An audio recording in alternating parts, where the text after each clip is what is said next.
Hi everyone, my name is Christian Eschbach and welcome to another one of my album reviews. Today we are going to be looking at some new 2020 material, and this is a fantastic album that I believe is one of the strongest notes in this artist's repertoire. And originally believed that it was going to be possibly the last note, Ozzy Osbourne's Ordinary Man. And there was a lot of speculation this would be the last album due to Ozzy retiring, specifically from touring due to Parkinson's. But here we are. 2020, Ordinary Man. It may be the last album, it may not be. Depends on how much the rumors come true. This album is amazing. It is. And I really haven't looked at the booklet inside of it until today. Right before I went to do the review, I just listened to the music. Music is fantastic, and you can't help but love this. And Ozzy, one thing I love about Ozzy is Ozzy knows how to let musicians play on his album, and he's not afraid to credit those musicians either. And this album is credited to basically most of the musicians that played on it. So let me be very clear. Chad Smith, drummer of Red Hot Chili Peppers fame, okay, all over the album. Duff McKagan, baby. Oh, love me Duff, man. Duff is a man's man. He is a real man's man. In the modern age of what a man's man should be, I have so much respect for Duff, not only as a bassist and a musician, but as a man. So much respect for him.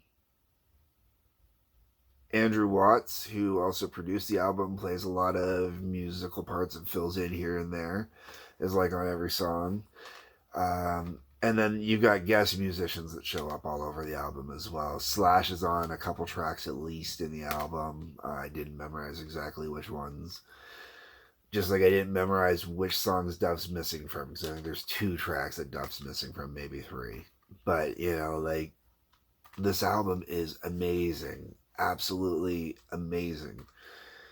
And let's just get into it. So we're going to go with Straight to Hell.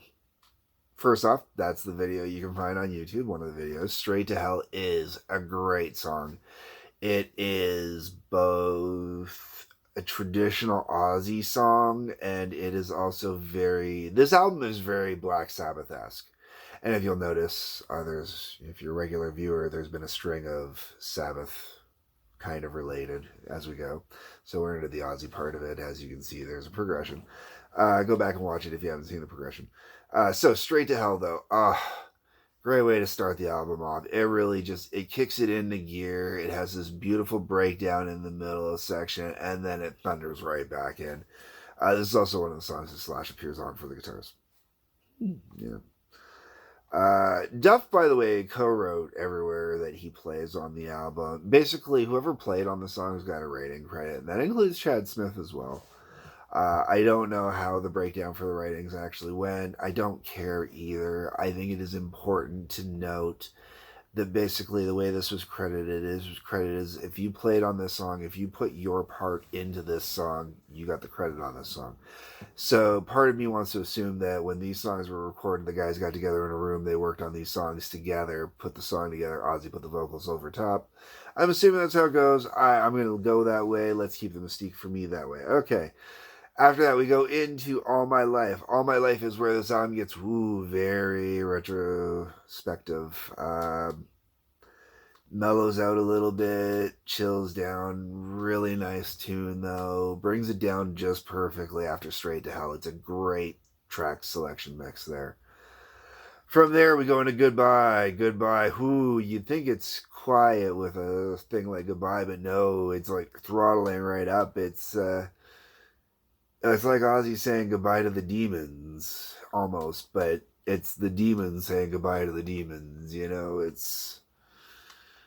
It's really, a force to be reckoned with. I really do love the song. Okay, so, from there, album slows right down. Now, Next song is Ordinary Man, title track of the album. This song is beautiful and it is so pretty, and I was actually surprised that a name was missing from the writing credits on here. And then, a bunch of stuff in the liner notes. I'm not going back to reread them. But this song features Elton John. Now, a lot of people might believe that Elton John on this album seems weird, seems out of place, anything like that. If you are an Ozzy Osbourne fan outside of just his music, so if you know anything about his personal taste and preference and stuff like that, Elton John's original version of Candle in the Wind is one of his all-time favorite songs. So when I found out that Elton John was on this album, I wasn't surprised in the slightest. It was more like, the surprise was more like, I'm surprised it took this long. But I am surprised that Sir Elton also doesn't have a credit on this song, because I thought the piano instrumentation I was hearing in the background was him, and he would have wrote it himself. And apparently, according to what I remember from reading in there, not the case at all. But beautiful, beautiful song. It's another retrospective song, and it's got a wonderful retrospective video online. It's the only way I know how to look at it, is just retrospectively. From there, we go Under the Grave. Who This song's got some gravitas. My buddy Drew referred to this song as the song that Black Sabbath should have wrote.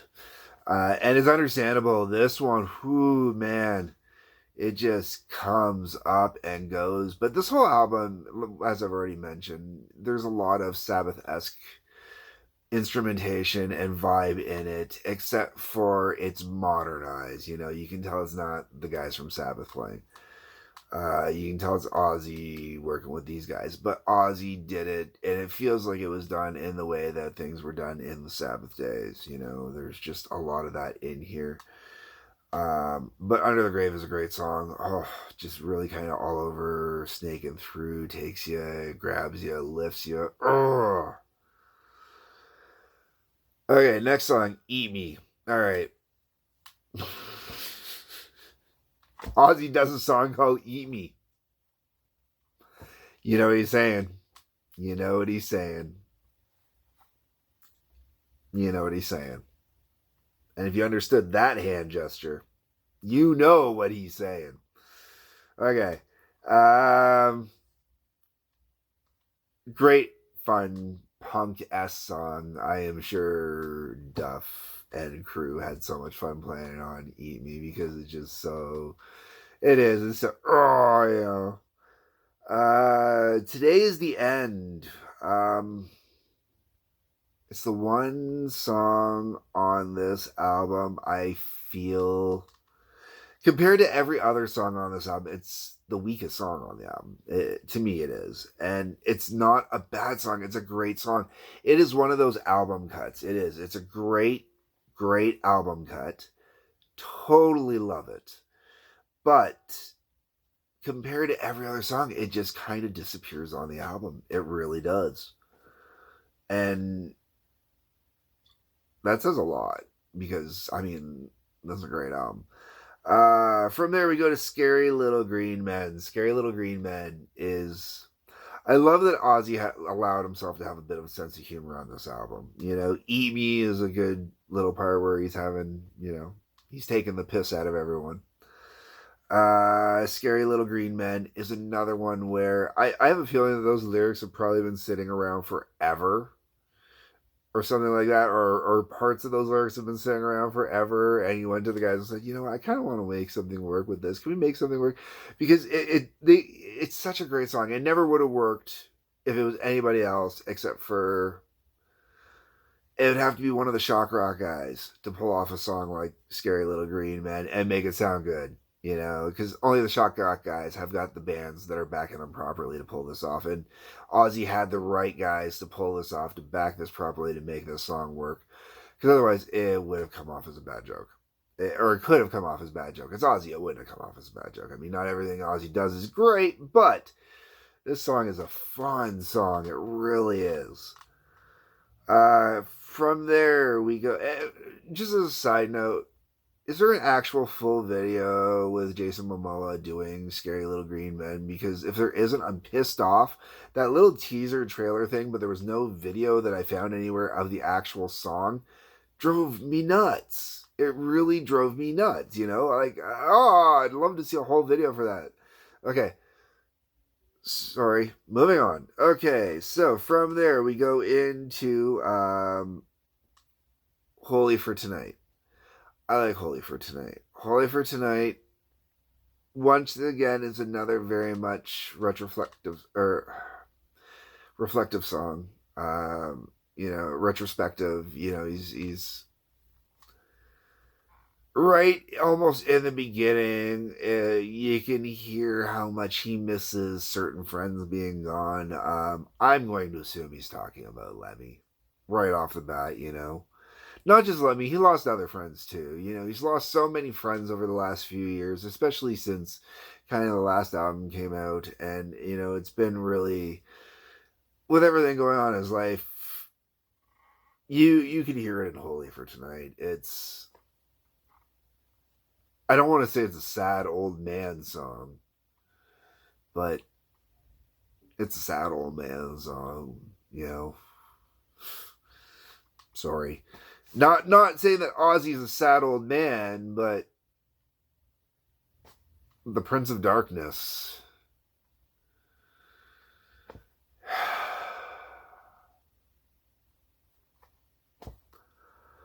But Ozzy does it right.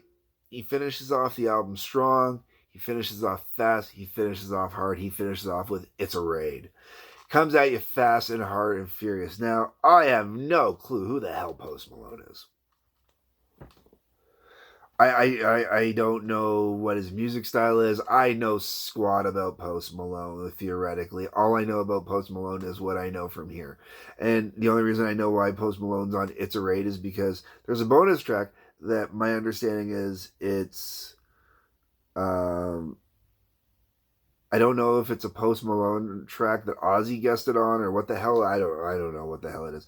But anyways, back to It's a Raid, which features Post Malone. It's a fun song, man. I love it. Like, the music is so perfect. It sounds like It's a Raid, man. It really does. Like, it's the perfect music. It's just loud and brash and in your face. It's so punk and hardcore. Yeah, it's like, yeah, whoa, yeah, just fuck yeah. Fuck yeah. Good tune.